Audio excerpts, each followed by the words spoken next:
Good people of New York, can I have your attention, please?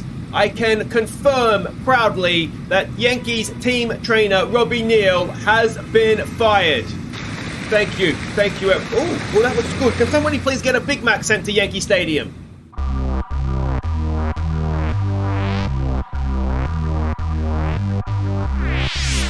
Hey guys, I'm Aussie Villain, and welcome to the off-season special here at the New York Yankees, where we are going to try and win the World Series using only American players. And, well, I've calmed down a little bit since last episode when we got eliminated from the postseason, of course, but I'm still angry, I'm still annoyed at the team, and there will still be, I'm expecting this to be a very, very busy winter. We don't show up every off-season, postseason, I should say, we don't show up, and, I'm sick of it. I really, really am just at this point sick of it. So there's nobody that's particularly safe. It's going to be big. It's going to be a very, very big off-season. But I thought we'd start the episode by having what I think we've all wanted to do all season.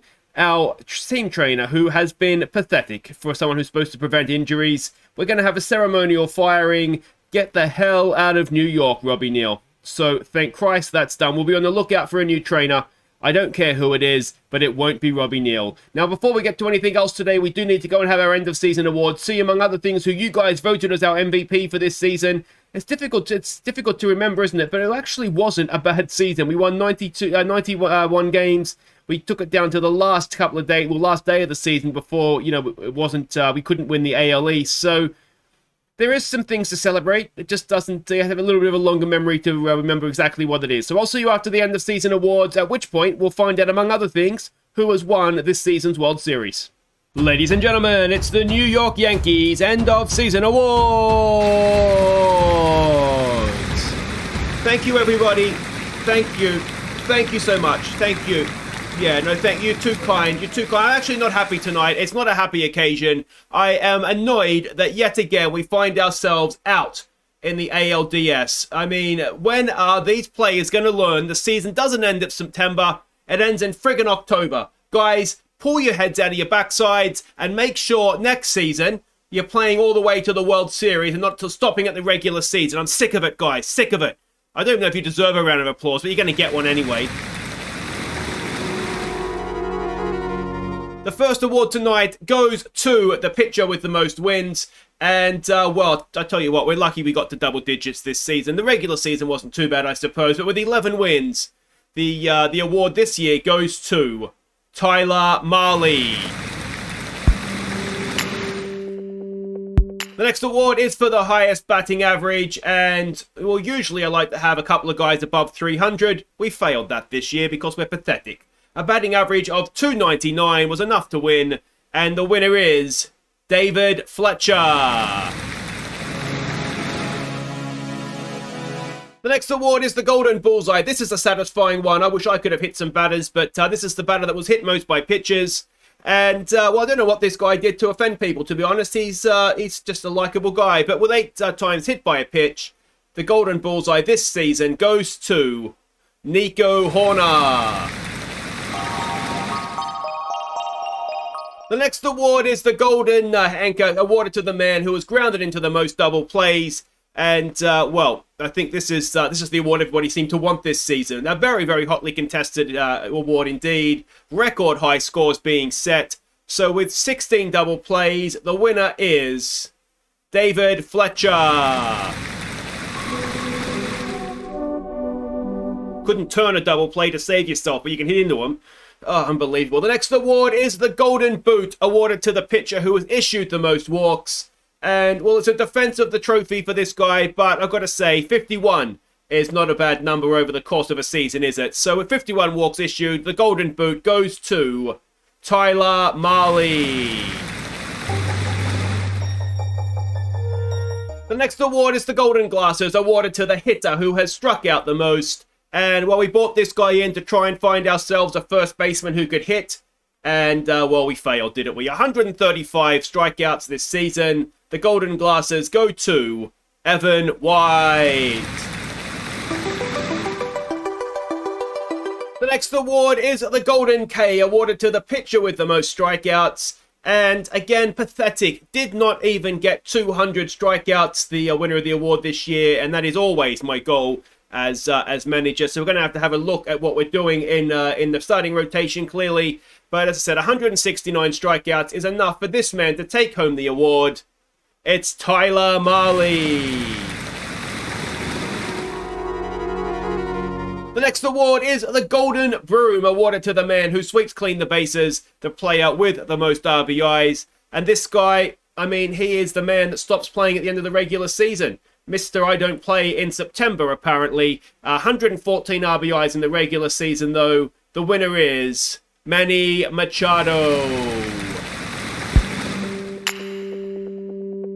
The next award is awarded to the pitcher with the lowest ERA. And, well, our bullpen, it is the one shining light, although we didn't always see it in the postseason again, but, you know, I'll get over it eventually. But an ERA of 2.22. It's a Richie Beno special. The winner is Durbin Feltman.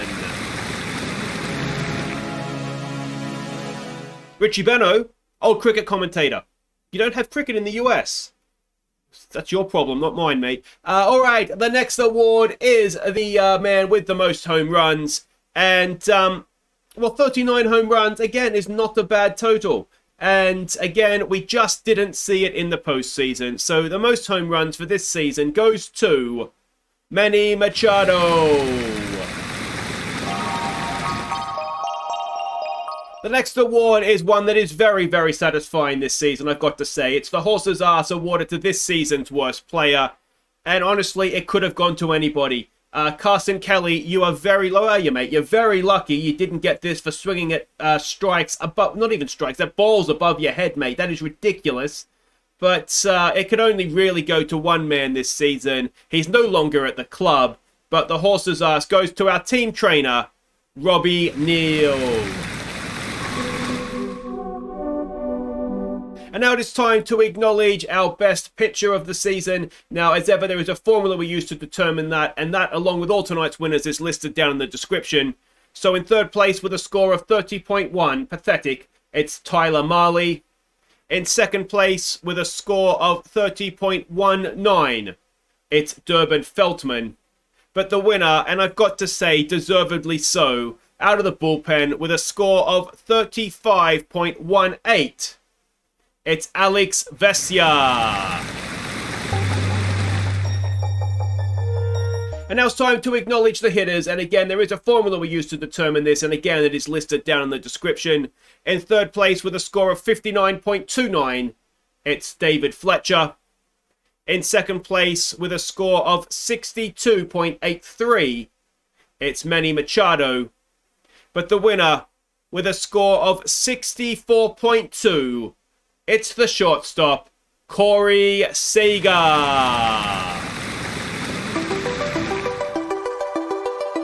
And now it is time to acknowledge this season's Golden All-Star, our MVP, as voted by you, the fans at home. And we had 3 nominees this season, and I think all 3 of them are probably happy that we weren't taking postseason numbers into account for this. But with 60% of the vote, the winner of the Golden All-Star for the 2024 Yankees is, congratulations, Corey Seager.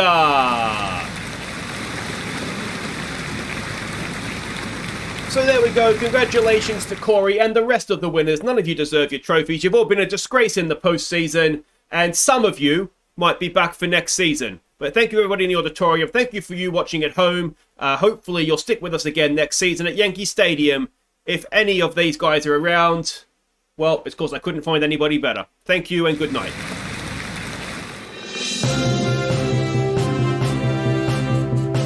We have breaking news out of New York, where angry man Aussie Villain has wasted no time in building his 2025 Yankees, with both Manny Machado and Jacob deGrom being shown the door. Now, in has come number 2 prospect J.J. Woowine, as well as third baseman Jordan Grosjean from the Mets and Jays, respectively. So there we go, end of season awards are done for the season, but that does not begin to explain exactly what has happened in the time that it's taken to do these playoffs. We've maybe gone crazy. The Angels have won the playoffs, which is frustrating because we were were we close to beating them? Probably not in the end, but they got through in 7 against the Rays and then almost swept the Braves in the postseason. But let's have a look at exactly what I've done as we pick apart this disgrace that we call the New York Yankees. We have taken, was it $65 million off of the wages. Now let's have a quick look, as I say. First man out was Manny Machado. He wasn't necessarily bad for us this season, but he's 32. He's on 30 million.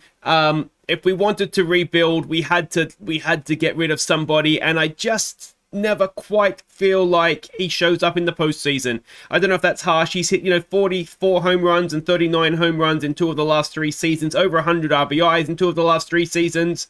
I just feel like he just, and let me know if I'm wrong on this, I just feel like he never showed up in the postseason, and that's where we're going to win the World Series. So he goes out, and in place of him, we got the number 3 prospect now, apparently, J.J. Woolwine. He is, I'm not quite sure what he is. He's something, possibly even a first baseman, if I'm honest. But what I do like about him is that he just has a decent bat, and he's a prospect that's something different. OSA ratings say he could be a superstar. We probably won't see him for a couple of years. He was playing high A, sort of flirted with double A at the Mets last season. So we'll see where he ends up this coming season. But yeah, we had to change something. So we've got a really highly rated prospect. And the other one, of course, is DeGrom. The signs are there that he's fading. Now, I have absolutely no doubt he is going to go to the Blue Jays and be an absolute star again, but he's on 35 million. There was another 2 years left of that, so I thought, let's get him out. And we got Jordan Grosjean in place of him. Now, this is potentially a bat that could replace Manny Machado in the lineup this very season. He's not covered himself in complete glory at the Jays, if we're completely honest, but he's on the league minimum. He probably needs to go to arbitration this season. No, he doesn't. So, we've basically, it feels like to me anyway, he always has a snack in his locker. So he's like me, he's an overweight person, a terrible professional athlete. But basically, I think for this coming season, we've replaced Manny Machado like for like. We've got, as I said, $60 million off of the salaries, and I'm hoping we're going to do okay. Now let's have a quick look and catch up at what's happened. Unfortunately, Garrett Cole has decided to not opt out of his contract. That could have been $96 million. I can't get rid of him. I've tried. Believe me, guys, I've tried. We're stuck with him until 2028. Review of the season goals. We did okay. I think what we really want to look at is the upcoming goals of win the championship, which is easier said than done. Acquire an all-star, which we can try and do, and all the other bits there. Have bring home a championship in the next 4 seasons. We still have a few more years to go of that. That was issued in 2023. We have just finished 2024. The new budget, we'll have a look at that in just a second. There's a whole bunch of staff that's leaving, but nobody that we wanted to keep. I've already checked all of that. The offseason begins. Arbitration period begins, so we'll go and have a look at that in just a second. All the managers that have been fired. So tough break for all of those people. But let's have a look at the arbitration. And, Casey Mizer, we definitely want to keep him for that. Griffin Canning, I'm going to give him 1 more year because he is a potentially 5-star rated pitcher. Seth Elledge, yes, we want to keep him. Rasmussen, no, we do not want to keep him. I've tried to trade him. There's nothing available for the trade, so we'll get rid of him. Cody Reed, he maybe another one? I never use him, but I just feel like he could be useful for us at some point. Left arm isn't a year, so we might keep him. Jordan Hicks, yes, he wasn't brilliant this year, but we'll keep him. Cam Gallagher and Carson Kelly. We don't need both of them, do we? I've tried trading. There's nothing really to trade for. I'm wondering. Kelly is the younger. I think he's the better. Certainly this last season he was. So, although Cam Gallagher was good in the postseason, do we just let Cam Gallagher go? Nico Hoerner, I don't want to pay him $5 million, but he's very, very useful. Joe Adele, $3 million, that is fine. Brault, we're willing to let go. There's some minor leaguers there that if they're not going to sign with us, that's not a big deal. It's the catchers, isn't it? It's a lot of money in catchers. But I'm sort of scared almost to let Cam Gallagher go. At 31, though, as a backup, there's probably more we can do. Let's have a look at the front office, first of all, and see. We're not we're not necessarily struggling for cash, are we? 50 odd million. So maybe we do sort of keep that there. We can always get rid of him at a later date. Yeah, I should say too, as part of the DeGrom deal, we're retaining 25% of his salary, so about 8 million. So that is, we didn't get rid of all of DeGrom's salary, which is a bit of a shame, but it is what it is. All right, I think we'll come back for Major League Baseball awards, and who knows, if I keep trading up players like I am, we could have a whole new team. All right, it is time for the Major League Baseball Awards, but before we get to that, we have got a new trainer, Mike Elkins. We've gone the complete opposite way. We've got in a recovery guy. Now, hopefully there's no injuries because, well, he can't prevent them, but what he can do, I should say, is rehab them. So we've gone basically the opposite way. Instead of getting a prevention trainer, we've got a recovery trainer, and hopefully it'll work out a little bit better for us. It can hardly work out any worse, can it? Let's have a look and see who's been getting all these awards. We'll start with the Golden Gloves. There are no Yankees there, which is maybe a little bit surprising, but fair enough. On the National League side of things, there are no players that we've had formerly, are there? Arenado, of course, the Snake, but that's a previous series, isn't it? What else have we got here? Reliever of the Year. And there is Vesia, who was absolutely brilliant. Our pitcher of the year, 8 walks he issued all season. I'm actually a little bit hard done by on his behalf that he's so far down. And the National League side of thing, there are no former Yankees there as well. And it's always a bit of a tease, but no, there's no one there for us anyway. The next award is the Platinum Stickers, the Silver Sluggers, I should say. Let's see if we get any of those. So the short answer is no, we do not. No former players of ours either, which is, I suppose, a good thing. It means we're not trading away good players. We're not making bad trades. And if we have a look at the National League side of thing, Ronnie Mauricio of the Mets, but no players that we've had in this series. Rookie of the Year is next. I can't even remember who we had as rookies, but we might have someone. So it's Jun-Ho Lee that is the Rookie of the Year, but Kyle Isbell was a rookie. And given the season he had, I think he's slightly unlucky not to be Rookie of the Year. Batted just under 270. What did he have? 76 RBIs, 17 home runs, a good defensive player, a WAR of 3.7. This must be a pretty good rookie class if he's only coming third in that list. And it is, if we're honest. That is quite the player. And on the National League side of things, there we go. Those are the Rookie of the Years. And next up, it is Manager of the Year, and it will not be our guy. So rightly so, it is the Angels manager that gets that, and on the National League side of thing, it is the World Series making Atlanta Braves manager. Next award is Cy Young. I don't think we have to worry about that. So it is Lucas Giolito who wins at the Cy Young, comprehensively done as well. The only Yankee that got anywhere near it is Tyler Mahle, and that again is probably rightly so. And if we go and have a look at the National League side of things, Brad Keller is the Cy Young award-winning pitcher on that side of the divide, and we can see him there. He had a very, very decent season indeed. All right, MVP. Again, I don't think we need to worry. So the MVP is Vander Franco of the Tampa Bay Rays. If we go down here, Corey Seager was that from the top 6 or so. Anybody else? Manny Machado, who has, of course, since moved on. But Franco is very, very good. And unfortunately for us, he is not eligible because he is from the Dominican. And if we look at the National League, it is Acuna Jr. that has won the MVP ahead of Ronnie Mauricio. He's not American either, is he? No. But there we go. That is how the Major League Baseball Awards shaped out this season. The next thing we're going to have is, the end of arbitration hearings and free agency. So I'll see you back here for those. Okay, so arbitration hearings are in. Let's have a look and see how we've done here. Griffin Canning got 13 million, which is more than we offered him. He is good, but he's good here. He's not good down here where the stats and they matter, but he's low adaptability. Let's hope that this season is his season to shine.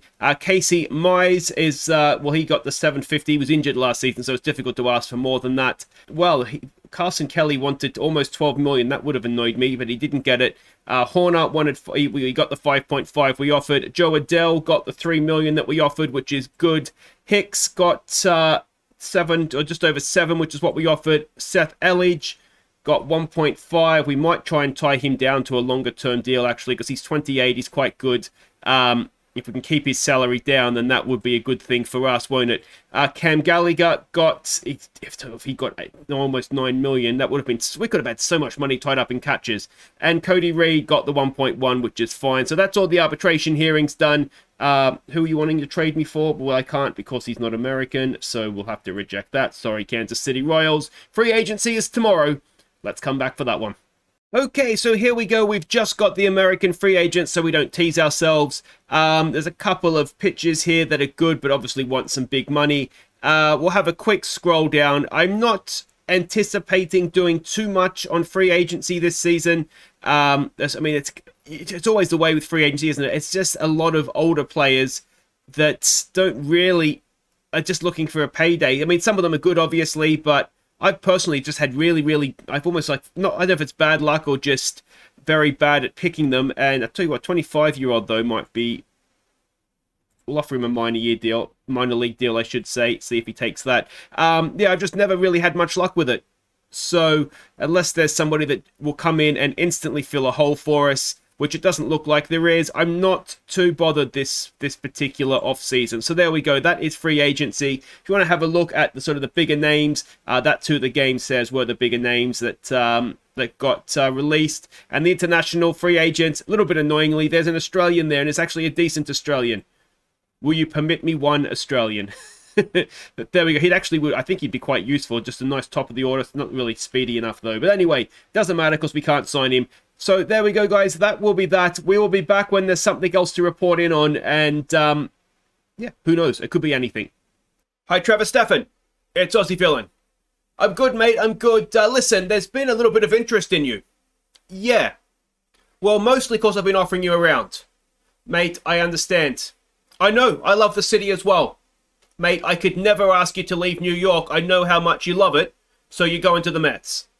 So Pete Alonso didn't work out. Jacob deGrom didn't work out. So I thought, third time's a charm. Let's go back to the Mets. We've traded away Trevor Stefan. He was a solid opening pitcher for a starting pitcher, I should say. But I don't think he was untradeable, as it shows, because we've traded him. And who we've got in return is hopefully finally an answer to our first base conundrum. Dominic Smith will be joining us, or has joined us.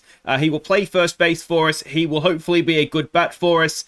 And if we go and have a look at his contract, he's on 11, just under 12 million this year. Then he's got 3 years at 18 million. That's going to take him to what, 33, which is not a terrible age. At which point we can either decide to keep him if we need to, or we can just bin him off to free agency, and either way, it's not going to cost us anything more. So I'm hopeful. We've got ourselves finally a first baseman we can rely on with the bat, but time will tell, of course. But he's what's he career hitting? Where are we here? 254 career hitting, but almost 500 RBIs. He hit 100 RBIs last season, well up into the 80s and 90s the seasons prior to that. Hits his share of home runs as well. Let's hope he's that little bit of power in the lineup that we need. Yeah, we'll see how he gets on. Okay, it is Rule 5 draft time. You can see here there is no one that's going to improve us massively straight off the bat, so we're not going to take part. There is one or two, as there always is, players that could go. But let's go and do the draft, and hopefully we don't lose anybody. But like I say, it's not for us again this year. What do we want to do? Auto-complete draft. Alright, and it looks like we have lost some players, and we've lost a player I didn't really want to lose. Aaron Hernandez, it is what it is. He's obviously decent, but we have a lot of good starting pitchers, and we can't obviously protect everybody.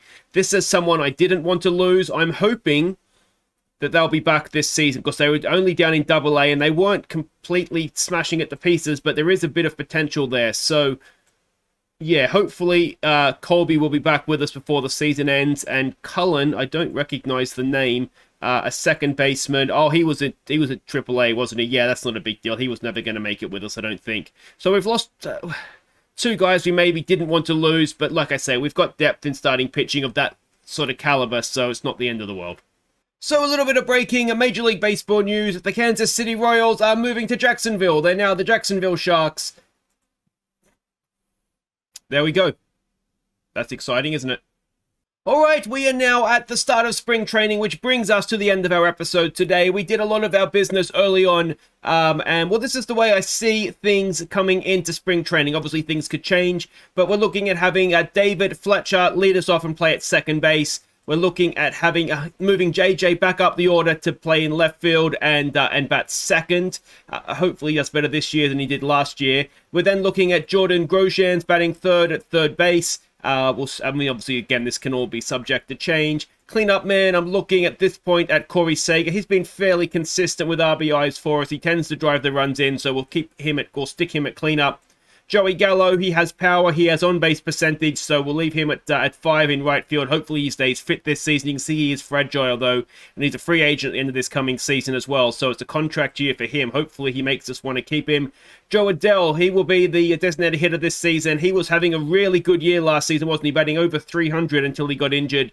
Hopefully he picks up where he left off. He could also play, obviously, in right field or center field for us if we need him to. First base, Dominic Smith. We're going to stick him down the order a little bit just to see what he can do, basically. One thing you will notice here is we've got a lot of left-handed hitters, so when we come up against a left-handed pitcher, we might struggle a little bit. Isbell, harsh to drop him down the order after last season. He spent most of it batting second for us, but he'll be in center field, and batting down there so far, so it could change in 8. Carson Kelly, starting catcher, he'll bat 9. Then if we look at the starting rotation in what I think will roughly be the order, Mahle as the number 1 guy. He's been our number 1 guy, and he sort of officially takes over that role now. DeGrom has left. Griffin Canning, it's a big year for him, isn't it? He needs to start living up to this, what he should be able to do. It says low adaptability, and we'll give him the season, maybe not even the whole season, to prove himself. And if not, then he will be off. If we're looking at number 3, Brandon Bellick, I didn't think he was a starting pitcher. He was nothing short of superb for us last season, so he gets the start. Will start the season, I should say, in the starting rotation. TJ Nichols. He could be an absolute star for us. He's come up from AA. He's going to be in our starting rotation this year. He's a number 6 prospect. And, well, we'll see exactly what we get from him, but I'm hoping for rather big things. Right now, I'm looking at Isaiah Bennett. It was, again, a rookie season for him last year. We threw him in at the deep end with injuries. We're going to put him in the starting rotation because he should be good. We are sort of rebuilding a little bit when it comes to our pitching just now. So we'll see how he gets on. And then Andre Jackson, who was Rookie of the Year 2 seasons ago. Last year, he did not start well for us. But you can see he went to AAA and did well in AAA for the most part. So, I mean, he led the American League in WHIP rookie season. I'm not sure what happened to him. So we're going to give him spring training. He and Bennett, see if they could switch roles. If we're looking at the bullpen, Hicks, it's a contract year for him as well. He's a free agent at the end of this year. We need to decide what to do with him, but he will remain our closer, though he is getting, after his ridiculous year of under 1 ERA, he is getting progressively worse. So I'm not quite sure what we do with him. Nick Robinson, really good rookie year, not so much last season, but we'll see how he gets on for this season. Then this is where we really do have a lot of depth. Seth Elledge wouldn't sign a new deal, but that's okay. But so he'll be one of our middle relievers. We've also got Jack Little, who was superb for us last season, so he'll stay in the bullpen. We'll then go to Alex Vesia, who was, of course, our pitcher of the year last season, and again, absolutely superb out of the bullpen. Then we go down to Durbin Feltman, who was the lowest ERA in the entire club, but you sort of look more of that out of the bullpen. He's been, look at that, 3 really, really good years for us, so let's hope we see more of that from Durbin. Then we get Cody Reed, a left-armer in the bullpen. We'll give him the start of the year, spring training particularly, and see how he gets on, but I'd like to give him another opportunity in the majors. That gets us down to the long relievers. We've got Chris Babich. He's technically a starter. We're going to put him in as a long reliever and kind of see what we get from him. He could easily come into the rotation, though. Yeah, it's difficult to know actually if he's going to be a relief pitcher. Let's put him as that. And there we go. We can see he's quite a good relief pitcher.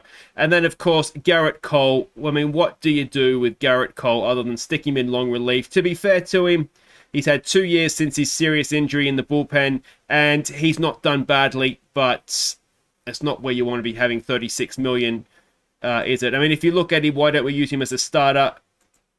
I mean, he's just not good enough, is he? He's just not good enough. I'd rather have him in the bullpen, to be honest, and just try and get something out of him out of there. But anyway, that's the way I'm looking at things. Obviously, things could change as we go into the season and through spring training. Let me know what you think of what we've done.